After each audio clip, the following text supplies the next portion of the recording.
Hi అండి. అందరికీ నమస్కారం. నా పేరు సుధాకర్. నేను ఇన్సూరెన్స్ అడ్వైజర్‌ని. హెల్త్ ఇన్సూరెన్స్ పాలిసీ చేసుకోమని చెప్పినప్పుడు చాలామంది అశ్రద్ధ చేస్తుంటారు.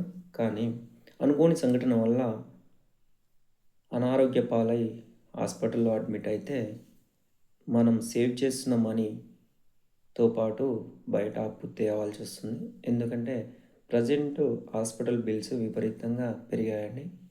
సో, దాన్ని దృష్టిలో పెట్టుకొని ముందస్తుగా ఒక చక్కటి పాలిసీ తీసుకుంటే మనకి ఏదైనా అనుకోని సంఘటన వల్ల హాస్పిటల్‌లో అడ్మిట్ అయితే, ఒక రూపాయి పేమెంట్ చేయకుండా ఈజీ వేలో హాస్పిటల్‌కి ఇన్సూరెన్స్ పాలిసీ ద్వారా పేమెంట్ చేసి, మనం యథావిధిగా ఇంటికి రావచ్చండి. సో, మన సేవింగ్స్ కూడా ఎలాంటి ఇబ్బంది ఉండదు. వాటిని వేరే విధంగా వాడుకోవచ్చు. సో, మీరు హెల్త్ ఇన్సూరెన్స్ పాలిసీ చేసుకోవాలనుకుంటే నన్ను సంప్రదించండి. పూర్తి సమాచారాన్ని అందిస్తాను. Thank you so much.